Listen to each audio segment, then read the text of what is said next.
ଶ୍ରୀହସ୍ତ ଲିଖିତ ଗ୍ରନ୍ଥ ସତ୍ୟାନୁସରଣର ଓଡ଼ିଆ ଅନୁବାଦ।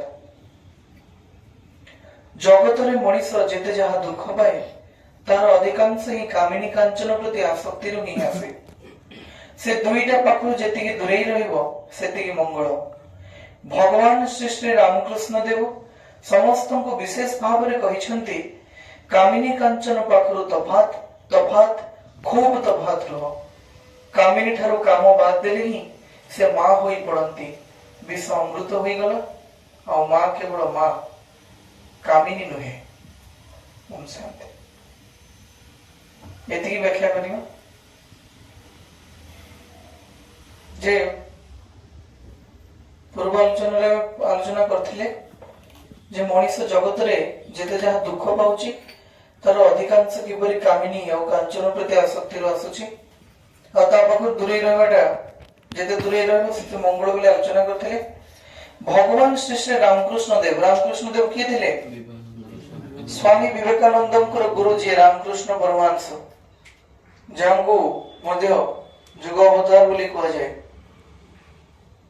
ତ ଭଗବାନ ଶ୍ରୀ ଶ୍ରୀ ରାମକୃଷ୍ଣ ଦେବ ସମସ୍ତଙ୍କୁ ବିଶେଷ ଭାବରେ କହିଛନ୍ତି, କାମିନୀ କାଞ୍ଚନ ପାଖରୁ ତଫାତ୍ ରୁହ। ଏଇ କାମିନୀ ଆଉ କାଞ୍ଚନ, ସେକ୍ସୁଆଲ ଆକ୍ଟିଭିଟିଜ, ସେକ୍ସୁଆଲ ଥଟ୍ସ ଆଉ ସେଇ ଟାଇପର ବାର୍ତ୍ତାଳାପ, এইগুড়াক পাখরু দূরেই রহব।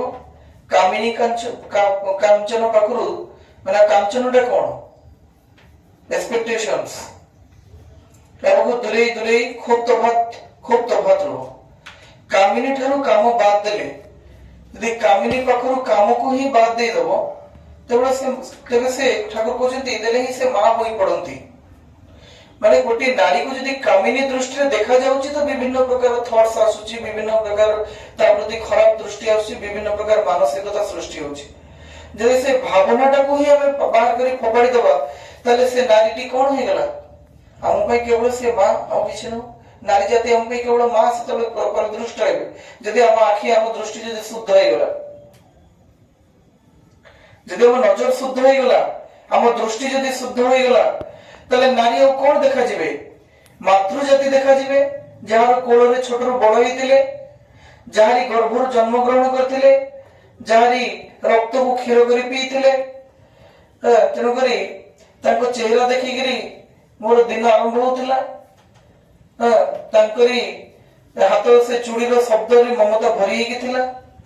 ତେଣୁକରି ନାରୀ ଯେତେବେଳେ ନାରୀକୁ କାମିନୀ ଦୃଷ୍ଟିରେ ଦେଖାଯାଏ ସେତେବେଳେ ନାରୀକୁ ଅଲଗା ପ୍ରକାର ଖରାପ ଦେଖାଯାଏ। କିନ୍ତୁ ଯଦି କାମିନୀ ଠାରୁ କାମକୁ ବାଦ ଦିଆଯିବ, ଏଇ ଥଟ୍ସ ସବୁ ଯଦି ବାଦ ଦିଆଯିବ, ଏଇ ସବୁ ଖରାପ ଭାବନା ଯଦି ବାଦ ଦିଆଯିବ, ତାହେଲେ ସେ ମା ହୋଇ ପଡନ୍ତି।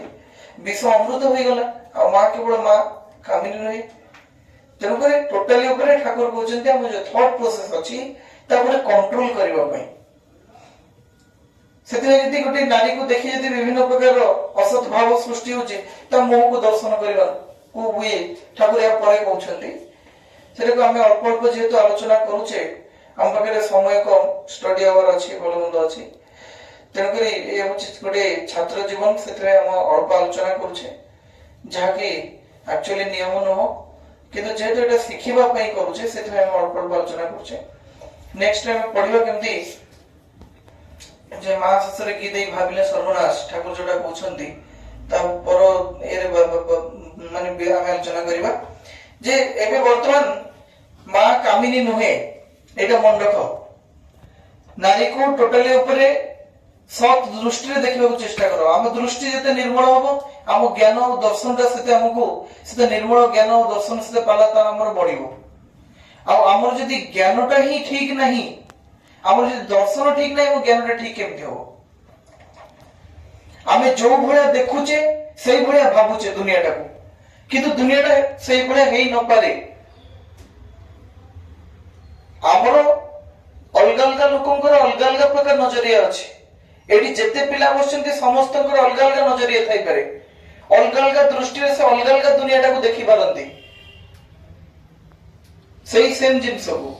ସେଥିପାଇଁ ଠାକୁର କହୁଛନ୍ତି ଯେତେ ମଣିଷ ସେତେ ମତ ହୋଇପାରେ। ତ ଆମକୁ ଚେଷ୍ଟା କରିବାକୁ ପଡିବ ଆମ ଭିତରେ ଯୋଉ ଖରାପ ଭାବନା ଅଛି, ଯୋଉ ଥଟ୍ ଅଛି, ତାକୁ କେମିତି ଆମେ ଆଭଏଡ କରି ଚାଲି ପାରିବା। ସେଇଟା ହଉଛି ମୁଖ୍ୟ ବିଷୟ ଏଠି। ଆଉ ଯଦି ଆମର ଦୃଷ୍ଟି ଖରାପ ହେଇଗଲା ତାହେଲେ ଆମେ କାହାକୁ ନେଇକି ଚଳିବା? ପ୍ରତି ଘରେ ମା ଅଛନ୍ତି, ପ୍ରତି ଘରେ ଭଉଣୀ ଅଛନ୍ତି, ପ୍ରତି ଘରେ ନାରୀ ଅଛନ୍ତି। ବୁଝିହଉଛି ନା ନାଇଁ? ତ ଯଦି ଦୃଷ୍ଟି ନିର୍ମଳ ନହେଲା ସେ ଭଉଣୀକୁ କିପରି ରକ୍ଷା କରିପାରିବ? ଦୃଷ୍ଟି ନିର୍ମଳ ନହେଲା ତ ସେ ତାର ମାକୁ କେମିତି ରକ୍ଷା କରିପାରିବ? ଦୃଷ୍ଟି ନିର୍ମଳ ନହେଲା ସେ ଭବିଷ୍ୟତରେ ପିତା କିପରି ହେଇପାରିବ? ତେଣୁକରି ଦୃଷ୍ଟି ନିର୍ମଳ କରିବାକୁ ଠାକୁର କହୁଛନ୍ତି। ଆଉ ସେଇଥିପାଇଁ ମା କାମିନୀ ନୁହେଁ, ବିଷ ଅମୃତ ହେଇଗଲା। ଶାନ୍ତି।